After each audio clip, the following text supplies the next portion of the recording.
ಚನ್ನಪಟ್ಟಣದಲ್ಲಿ ಉಳಿದು ಬಿಟ್ರು. ಹಾಸನಕ್ಕೆ ಬಂದಿದ್ದಾರೆ, ಯಾವತ್ತಾರೋ ಹಾಸನಕ್ಕೆ ಬಂದಿದ್ದಾರ?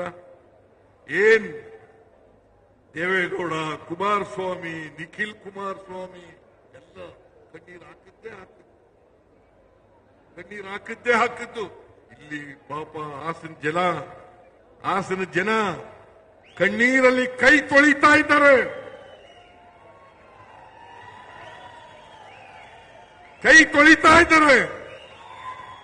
ಎಲ್ಲ ಮಹಿಳೆಯರು ಇವತ್ತು ಆತಂಕದಲ್ಲಿದ್ದಾರೆ. ಇಲ್ಲಿ ಬಂದು ಒಂದಿನ ಕಣ್ಣೀರು ಹಾಕ್ಬೇಕಾಗಿತ್ತಲ್ಲ ಮಿಸ್ಟರ್ ದೇವೇಗೌಡರೇ, ಇಲ್ಲಿ ಬಂದು ಒಂದಿನ ಹಾಕ್ಬೇಕಾಗಿತ್ತಲ್ಲ. ಏನ್ ಕರ್ನಾಟಕಕ್ಕೆ ಅನ್ಯಾಯ ಆಗ್ಲಿಕ್ಕೆ ಬಿಡಲ್ಲ. ಇವತ್ತು ನಬಾರ್ಡ್ ಹೋದ ವರ್ಷ ರೈತರ ಮಗ ಅಂತ ಹೇಳ್ತೀನಿ, ಹೋದ ವರ್ಷ 5,600 ಕೋಟಿ ರೂಪಾಯಿಗಳನ್ನ ನಬಾರ್ಡ್ ರೀಫೈನಾನ್ಸ್ ಮಾಡಿತ್ತು ಕರ್ನಾಟಕದ ರೈತರಿಗೆ. ಈ ವರ್ಷ ಅದು 2,340 ಕೋಟಿ ರೂಪಾಯಿ ಆಗಿದೆ. ಮಣ್ಣಿನ ಮಗ, ರೈತರ ಮಗ ಕುಮಾರಸ್ವಾಮಿ ಕಣ್ಣೀರು ಹಾಕ್ತಾ ಇದ್ದೀರಲ್ಲಪ್ಪ. ಇದು ರೈತರಿಗೋಸ್ಕರ ಕಣ್ಣೀರು ಹಾಕ್ಬೇಕೋ ಬೇಡ?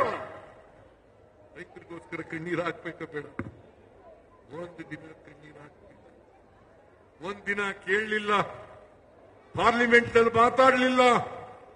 ನಾನು ಬಿಜೆಪಿ ಎಂಪಿಗಳಿಗೆ ಕೇಳ್ತೀನಿ, ಬಿಜೆಪಿ ಎಂಪಿಗಳೇ, ನೀವು ಕೋಲಾ ಬಸವನಂತೆ ತಲೆ ಅಳ್ಳಾಡಿಸೋದು ಬಿಟ್ಟುಬಿಡಿ. ಇನ್ಮೇಲೆ ಕರ್ನಾಟಕಕ್ಕೆ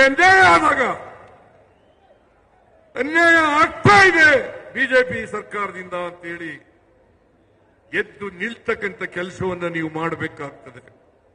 ಕರ್ನಾಟಕದ ಪರವಾಗಿ ಧ್ವನಿ ಎತ್ತಕ್ಕಂಥ ಕೆಲಸವನ್ನು ಮಾಡಬೇಕಾಗ್ತದೆ. ನೀವು ಮಾಡಲಿಲ್ಲ ಅಂತಂದ್ರೆ ಕರ್ನಾಟಕಕ್ಕೆ ಅನ್ಯಾಯ ಆಗ್ತದೆ.